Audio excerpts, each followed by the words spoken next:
नमस्कार, हमारी पेशकश में आप सबका स्वागत है। आपके साथ मैं हूं साकिब सुमन।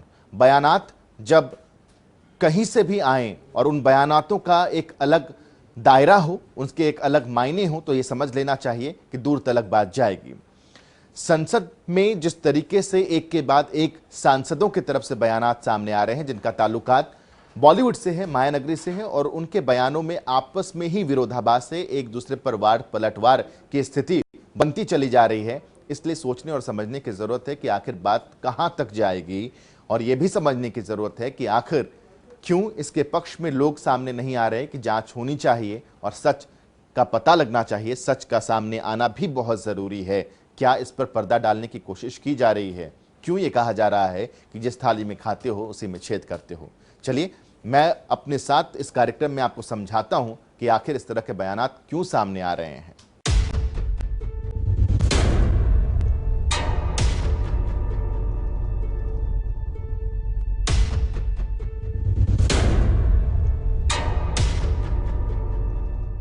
पूरे हिंदुस्तान में इस वक्त ड्रग्स का मसला बहुत ही तेजी से उछल रहा है और खासतौर पर बॉलीवुड का ड्रग कनेक्शन, इस पर लगातार चर्चाएं चल रही हैं और इन चर्चाओं के दरमियान एक के बाद एक बयानात सामने आ रहे हैं।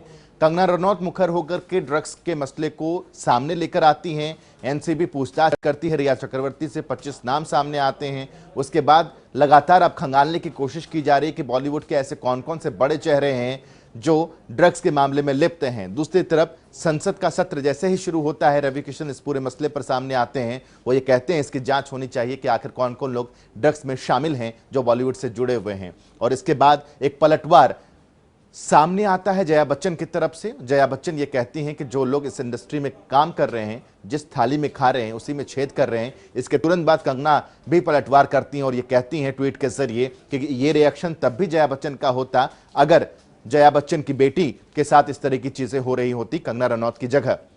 इसके तुरंत बाद रवि किशन खुद पलटवार करते हैं जया बच्चन के बयान पर और ये कहते हैं कि मुझे आश्चर्य हो रहा है कि इस तरह का रिएक्शन जया बच्चन की तरफ से आ रहा है। ट्विटर और बयानात, इन दोनों ही चीजों को मिलाकर ये रिपोर्ट देखिए और समझिए कि हाल क्या है। सुशांत केस में ड्रग का एंगल सामने आने के बाद बॉलीवुड का ड्रग कनेक्शन देश भर में गूंज रहा है, जिसकी गूंज संसद में भी सुनाई देने लगी है। सोमवार को लोकसभा में बीजेपी सांसद रवि किशन ने ड्रग्स के मुद्दे पर अपनी आवाज उठाई, तो मंगलवार को समाजवादी पार्टी की सांसद जया बच्चन ने इस पर पलटवार किया। उन्होंने इसे फिल्म इंडस्ट्री को बदनाम करने की साजिश करार देते हुए बिना नाम लिए एक्ट्रेस कंगना रनौत और रवि किशन पर निशाना साधा। Sir, people who have made their name in this film industry have called it a gutter. I completely disagree and I really disassociate, and I hope the government tells these people who have made their earning, name and fame in this industry to stop using such language. Sir, I think the government must stand by the entertainment industry, because the entertainment industry always comes forward to help the government in whatever good work that the government takes up. They come and speak for them, they support them. If there is a national calamity, they come forward, they give money, they give their services. I think that it is very, very important that the government must support this industry and not kill it just because there are few people. You cannot tarnish the image of the entire industry. Right. This industry brings international name and recognition also, apart from the political people. I was really embarrassed and ashamed that yesterday one of our members in the Lok Sabha spoke, who is from the industry, against, I'm not taking a name, against the film industry. It's a shame. जिस थाली में खाते हैं उसमें छेद करते हैं, गलत बात है. I need the protection, the industry needs the protection and support of the government. Thank you. शून्यकाल में नोटिस देकर जया बच्चन ने जो कुछ कहा, उस पर तीखी प्रतिक्रियाओं का दौर शुरू हो गया है। कंगना से लेकर बीजेपी की तरफ से भी जया बच्चन पर पलटवार किया गया। जया बच्चन का बयान वायरल होते ही कंगना रनौत की नजर उस पर पड़ी। सांसद जया बच्चन ने कंगना का नाम नहीं लिया था, मगर इशारा उन्हीं की तरफ था। कंगना ने एक ट्वीट में बॉलीवुड को गटर करार दिया था। जया बच्चन के बयान पर कंगना ने ट्वीट किया, जया जी, क्या आप तब भी ये कहती अगर मेरी जगह आपकी बेटी श्वेता को टीनेज में पीटा गया होता, ड्रग्स दिए गए होते और शोषण होता, क्या आप तब भी यही कहती? अगर अभिषेक लगातार बुलिंग और शोषण की बात करते और एक दिन फांसी से झूलते पाए जाते, थोड़ी हमदर्दी हमसे भी दिखाइए। वहीं लोकसभा में बॉलीवुड के ड्रग कनेक्शन पर बयान देने वाले बीजेपी सांसद रवि किशन ने भी जया बच्चन को जवाब दिया। उन्होंने कहा कि मुझे लगा कि मैंने जो कुछ कहा जया जी उसका समर्थन करेंगी। इंडस्ट्री में हर कोई ड्रग्स नहीं लेता, लेकिन कुछ लोग दुनिया की सबसे बड़ी फिल्म इंडस्ट्री को तबाह करने के प्लान का हिस्सा हैं। साथ ही रवि किशन ने कहा कि मैं खुद की बनाई थाली में छेद नहीं करता। बॉलीवुड के ड्रग्स नेक्सस की बात कही थी। जया बच्चन के बयान से हैरान हूं। देखिए, एसएसआर की डेथ के रीजंस भी ड्रग्स से रिलेटेड आ रहे हैं, राइट? कहीं ना कहीं एडिक्शन रहा, तो कौन ये भेज रहा है, कौन इजीली सप्लाई कर रहा है? मैं उनकी बात कर रहा हूं। मैं अपने एक्टर्स तो बहुत एक भोली कौम होती है, कलाकार होते हैं, बट उनको कौन टेम्प्ट कर रहा है, कौन इजीली पहुंचा रहा है? वो पेडलर्स को पकड़ना, वो कार्टेल्स को पकड़ना, कौन ऐसी पार्टीज करवा रहा है, उनको पार्टीज को रेड करनी है। NCB has to watch all that कि कई हजार करोड़, बिकॉज शायद कई महंगी चीजों में लोग बेचते हैं। Who's planning, which country is planning to destroy our film industry? वहीं समाजवादी पार्टी की प्रवक्ता जूही सिंह ने ट्वीट कर अपनी सांसद का समर्थन किया।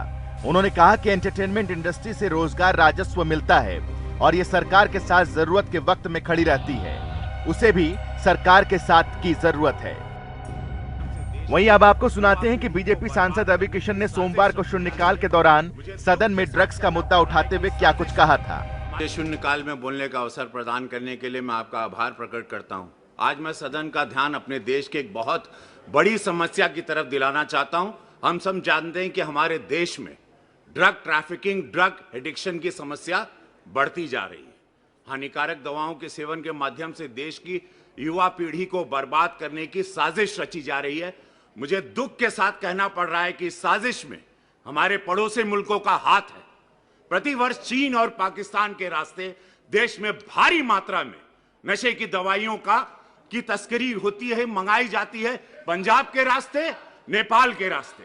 और नशे की दवाइयां हमारी फिल्म इंडस्ट्री में भी इसके एडिक्शन करवा दी। अरे सुनो यार, हमारी वो एडिक्शन आज हमारी सरकार ने कई लोगों को पकड़ा है, पकड़े जा रहे हैं। NCB is doing very good work, but महोदय, दुख की बात है कि इस प्रकार की गतिविधियां हमारी इंडस्ट्री के द्वारा भी, जहां पे एक स्टारों को देखा जाता है, उनको रोल मॉडल माना जाता है, तो मैं आपके माध्यम से केंद्र सरकार से आग्रह करता हूं, अपनी सरकार से, जो हिसाब से आज हम लोग एकदम इनको चारों तरफ पकड़ रहे हैं, तो ये सख्त कार्रवाई की जाए, दोषियों को जल्द पकड़ा जाए, उन्हें उचित सजा दी जाए, तथा पड़ोसी देशों की जो साजिश है युवा पीढ़ी को बर्बाद करने की, उस पर रोक लगाई जाए। महोदय, रवि किशन के बयान पर भड़की जया बच्चन ने मंगलवार में जवाब दिया, जिसके बाद से जया बच्चन की चौतरफा निंदा होने लगी। आपको बता दें कि सुशांत केस में ड्रग का एंगल सामने आने के बाद एनसीबी ने अपनी जांच के दौरान रिया चक्रवर्ती और उसके भाई शौविक चक्रवर्ती के साथ साथ करीब 16 लोगों की गिरफ्तारी कर चुकी है। वहीं रिया ने एनसीबी की पूछताछ में बॉलीवुड के करीब 25 लोगों के नामों का खुलासा किया है, जिसके बाद से बॉलीवुड के तमाम लोगों पर एनसीबी की जांच का डर सताने लगा है। जनता टीवी के लिए अभिषेक सैनी की रिपोर्ट। संसद के मॉनसून सत्र के पहले दिन रवि किशन का बयान और रवि किशन के बयान के ठीक बाद दूसरे दिन जया बच्चन का रिएक्शन, जिसमें वो ये कहती हैं कि जिस थाली में लोग खाते हैं उसी में छेद करते हैं। अब सवाल ये है कि जया बच्चन ने आज तक सुशांत राजपूत की मौत के मसले पर कुछ भी नहीं कहा, उन्होंने रिया चक्रवर्ती की गिरफ्तारी पर कुछ भी नहीं कहा, कंगना रनौत के दफ्तर पर बीएमसी की कार्रवाई पर उन्होंने कुछ नहीं कहा। तो आखिर ऐसा क्या हो गया, कौन सी ऐसी दुखती रग पर हाथ रख दिया गया जिसकी वजह से जया बच्चन सदन में खड़ी होकर के इस तरह की बातों का जिक्र करती हैं और ये कहती हैं कि लोग जिस थाली में खा रहे हैं उसी में छेद कर रहे हैं।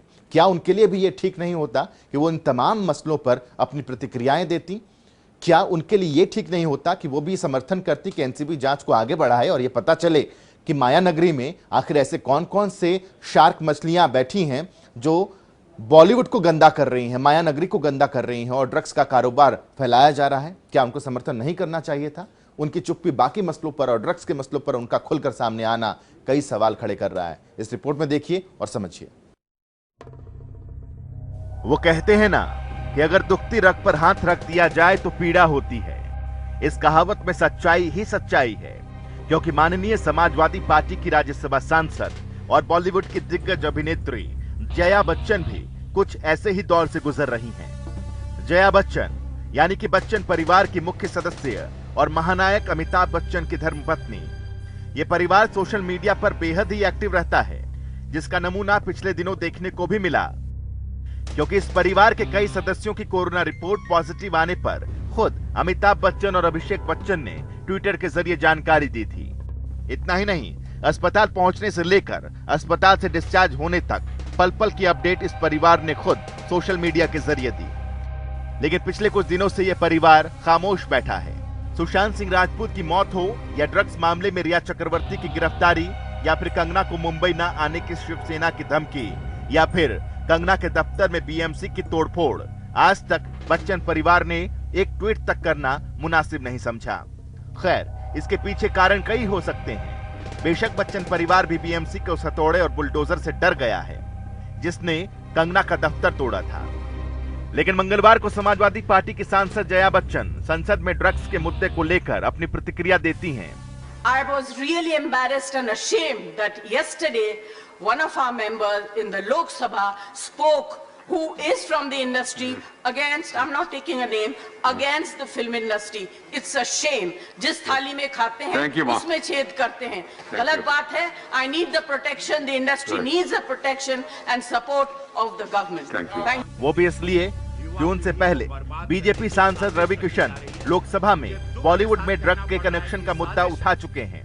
नशे की दवाइयां हमारी फिल्म इंडस्ट्री में भी इसके एडिक्शन करवा दी। हमारी वो एडिक्शन आज हमारी सरकार ने कई लोगों को पकड़ा है, पकड़े जा रहे हैं। NCB is doing very good work, but महोदय दुख की बात है कि इस प्रकार की गतिविधियां हमारी इंडस्ट्री के द्वारा भी, जहां पे एक स्टारों को देखा जाता है, उनको रोल मॉडल माना जाता है, तो मैं आपके माध्यम से केंद्र सरकार से आग्रह करता हूं, अपनी सरकार से, जो हिसाब से आज हम लोग एकदम इनको चारों तरफ पकड़ रहे हैं, तो ये सख्त कार्रवाई की जाए, दोषियों को जल्द पकड़ा जाए, उन्हें उचित सजा दी जाए तथा पड़ोसी देशों की जो साजिश है युवा पीढ़ी को बर्बाद करने की, उस पर रोक लगाई जाए। महोदय, लगता है कि जया बच्चन जी ना तो सुशांत की मौत के पीछे का सच जानना चाहती हैं और ना ही बॉलीवुड में ड्रग्स के कनेक्शन की सच्चाई।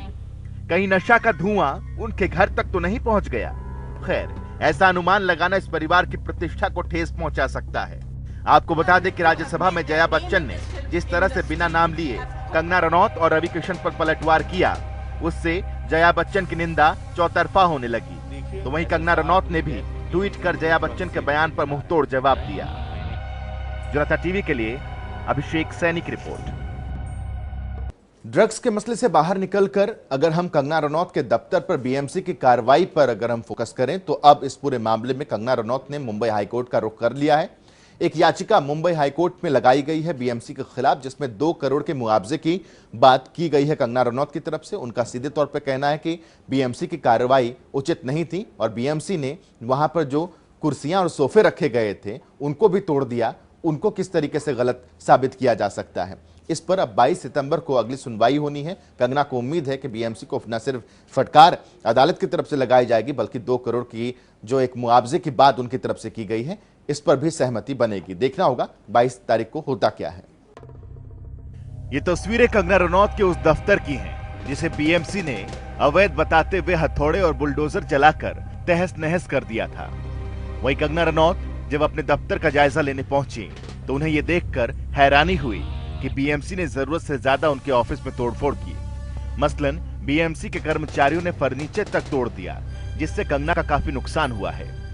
वहीं कंगना रनौत ने अपने ऑफिस में हुई तोड़फोड़ की भरपाई करने के लिए बीएमसी से 2 करोड़ रुपए का हर्जाना मांगा है, जिसके लिए कंगना ने बीएमसी को एक नोटिस जारी किया है, जिसके तहत कंगना ने अपने नुकसान का पूरा ब्यौरा दिया है, जिसमें बताया गया है कि उनके ऑफिस में तोड़फोड़ के दौरान कितना नुकसान हुआ। और अब इस मामले में बॉम्बे हाईकोर्ट में 22 सितंबर को सुनवाई होगी। आपको बता दें कि 8 सितंबर को बीएमसी ने कंगना के ऑफिस पर नोटिस चिपकाया था और अवैध निर्माण को लेकर 24 घंटे में जवाब मांगा था, लेकिन अगले दिन कंगना के मुंबई पहुंचने से पहले ही उनके ऑफिस में तोड़फोड़ की कार्रवाई शुरू कर दी गई। इसे लेकर कंगना के वकील ने हाईकोर्ट का दरवाजा खटखटाया था, लेकिन जब तक कोर्ट ने कार्रवाई पर रोक लगाई तब तक बंगले को 40% तक ध्वस्त कर दिया गया था, जिसमें झूमर, सोफा और दुर्लभ कलाकृतियों समेत कई कीमती संपत्ति भी शामिल है। कंगना के वकील रिजवान सिद्दीकी ने बीएमसी के खिलाफ बॉम्बे हाईकोर्ट में याचिका लगाई थी, जिस पर कोर्ट ने याचिका में संशोधन के लिए कहा था, जिसके बाद कंगना के वकील ने याचिका में संशोधन करके कोर्ट को दिया है, जो 92 पेज की बताई जा रही है। बताया जा रहा है कि कंगना ने इस याचिका में बीएमसी से 2 करोड़ रुपए के हर्जाने की मांग का जिक्र किया है। बहरहाल कंगना रनौत और शिवसेना के बीच खिंची तलवार अब भी म्यान में जाने को तैयार नहीं है। बेशक कंगना अपने होम टाउन पहुंच गई हों, लेकिन सोशल मीडिया के जरिए कंगना लगातार शिवसेना, कांग्रेस और महाराष्ट्र सरकार पर हमलावर हैं। जनता टीवी के लिए अभिषेक सैनी की रिपोर्ट। कंगना लगातार सुशांत सिंह राजपूत के मसले से मुखर होकर के न सिर्फ बॉलीवुड को उन्होंने कटघरे में खड़ा किया है, बल्कि मुंबई पुलिस को भी उन्होंने कटघरे में खड़ा किया। उसके साथ साथ पूरी की पूरी मायानगरी को उन्होंने कटघरे में खड़ा किया। इसके साथ साथ उन्होंने सवाल उठाया मुंबई पुलिस पर, महाराष्ट्र सरकार पर भी उन्होंने सवाल उठाए। अब इन तमाम सवालों के साथ साथ कुछ प्रतिक्रियाएं लगातार सामने आती रहीं कंगना रनौत की तरफ से, कुछ बयानात लगातार सामने आते रहे कंगना रनौत की तरफ से। उन्हीं बयानों को हमने संजोया है और आपके सामने लेकर आए हैं कि सुशांत सिंह राजपूत की मौत के बाद से अब तक कंगना के किस तरीके से स्टेटमेंट सामने आए हैं और उन्होंने किस किस पर निशाना साधा है। बॉलीवुड अभिनेत्री कंगना रनौत ने एक बार फिर फिल्म मेकर और प्रोड्यूसर करण जौहर पर निशाना साधा है।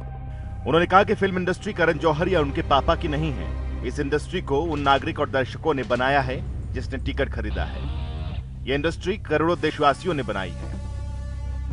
कंगना रनौत ने ट्वीट में लिखा, इंडस्ट्री सिर्फ करण जौहर या उनके पापा ने नहीं बनाई, बाबा साहब फाल्के से लेकर हर कलाकार और मजदूर ने बनाई है। उस फौजी ने जिसने सीमाओं को बचाया, उस नेता ने जिसने संविधान की रक्षा की है, उस नागरिक ने जिसने टिकट खरीदा और दर्शक का किरदार निभाया। इंडस्ट्री करोड़ों भारतवासियों ने बनाई है।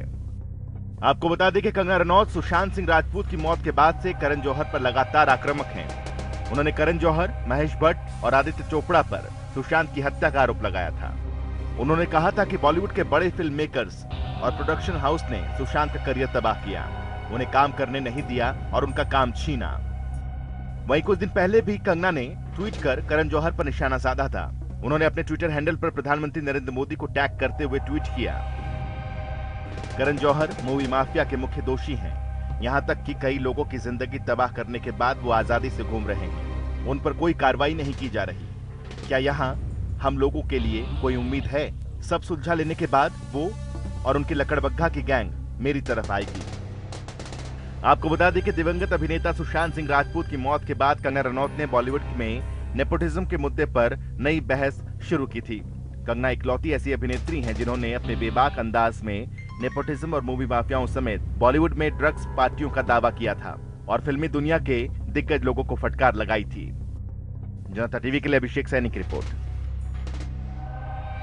सुशांत सिंह राजपूत की मौत के बाद लगातार कंगना हर मसले पर बोलते आई। शुरुआती दौर में उन्होंने नेपोटिज्म का मसला उठाया और उसके बाद ड्रग्स के मसले पर भी वो लगातार बोलती नजर आई। लेकिन अब एक सवाल सबके जहन में है कि कंगना के निशाने पर कौन कौन होगा। तो कंगना के निशाने पर एक बार फिर से करण जौहर हैं। उन्होंने ट्वीट किया है और ट्वीट करते ही कहा है कि करण जौहर या फिर उनके पिताजी के ये बॉलीवुड इंडस्ट्री बनाई हुई नहीं है। ये बॉलीवुड इंडस्ट्री हिंदुस्तान के आम नागरिकों की है जो टिकट खरीदता है और फिल्म देखने के लिए थिएटर जाता है। अब जरा देखिए कि कंगना के निशाने पर और कौन कौन लोग हैं। बॉलीवुड की रिवॉल्वर रानी यानी कि कंगना रनौत अपने बेबाक अंदाज के लिए जानी जाती हैं और ये बेबाक अंदाज ही उनके विरोधियों पर भारी पड़ जाता है।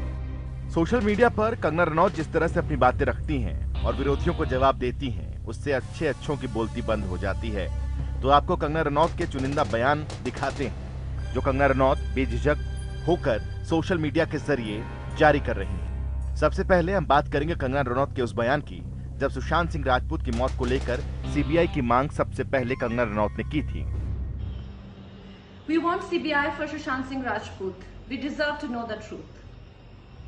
वहीं सुशांत की केस की जांच सीबीआई को सौंपे जाने पर कंगना रनौत ने ट्विटर के जरिए कहा कि उन्होंने पहली बार सोशल मीडिया की पावर देखी, जिससे बहुत उम्मीद हो गई है कि सोशल मीडिया के जरिए अपनी आवाज उठानी चाहिए। दोस्तों, इस साल जो मैंने देखा है, मैंने पहली बार सोशल मीडिया की पावर देखी है और मैंने देखा है कि कैसे सारा विश्व एक साथ आके हम सब सुशांत के लिए हम लोगों ने जिस तरह से फाइट किया और उसमें सफलता पाई है, इससे मुझे बहुत उम्मीदें हो गई है। मुझे बहुत आशाएं हैं कि हम सब मिलके इस तरह से जो भी हम न्यू इंडिया के लिए रिफॉर्म्स चाहते हैं उसके लिए आवाज उठा सकते हैं। कंगना रनौत ने फैशन को लेकर भी सोशल मीडिया के जरिए अपनी राय दुनिया के सामने रखी। हमने अपने ही देश के ऐसे न जाने कितने अनमोल आर्ट हैं, कलाएं हैं, हैंडीक्राफ्ट्समैनशिप है, हैंडलूम है जिनको इग्नोर किया है। And I think north east को कभी भी मेन स्ट्रीम इंडियन रिप्रेजेंटेशन में जगह नहीं मिली है एंड मैं चाहती हूँ हम ये चीज बदलें। इसके साथ ही कंगना रनौत ने शिवसेना के राज्यसभा सांसद संजय राउत को उनके हरामखोर वाले बयान पर जमकर लताड़ा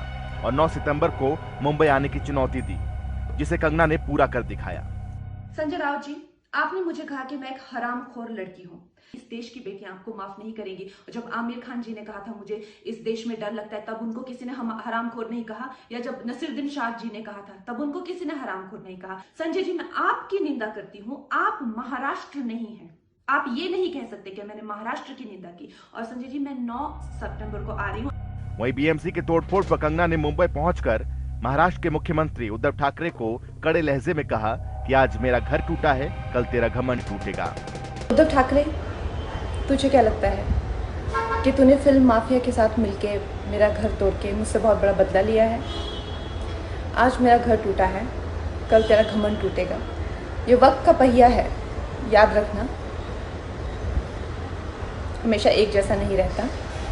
वहीं मुंबई में एक retired navy officer Madan Sharma को शिवसेना के कार्यकर्ताओं ने बुरी तरह से पीटा, तो इस पर कंगना ने ट्विटर के जरिए कहा कि महाराष्ट्र में शिवसेना सरकार का आतंक और अत्याचार बढ़ता जा रहा है।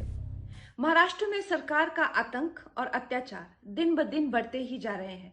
आज उन्होंने एक एक्स सर्विसमैन को दिन दहाड़े सबके सामने बहुत सारे लोगों ने एक अकेले इंसान को, वेटरन को अटैक किया और उन्हें बहुत बुरी तरह से मारा। उनकी गलती यही थी कि उन्होंने सरकार की निंदा की। बहरहाल कंगना रनौत का ये बेबाक अंदाज ही उन्हें बाकियों से अलग बनाता है, लेकिन उन्हें विवादों में भी लेकर जाता है। जनता टीवी के लिए अभिषेक सैनी की रिपोर्ट। तो देखा आपने कि किस तरीके से ड्रग्स का मसला बॉलीवुड में है और बॉलीवुड की तरफ से प्रतिक्रियाएं भी सामने आ रही हैं। हालांकि अभी भी जो दिग्गज कलाकार हैं बॉलीवुड के, उनकी तरफ से इस पूरे मसले पर चुप्पी रखी गई है, चाहे वो तमाम खान्स हों या फिर महानायक हों या कुछ और बड़े अभिनेता अभिनेत्रियां हों जिन्होंने इस पूरे मसले से खुद को दूर रखा है। सवाल यह है कि आखिर क्यों? आज की पेशकश में अभी के लिए बस इतना ही। छोटा सा ब्रेक ले रहे हैं, खबरों का सिलसिला लगातार जारी रहे।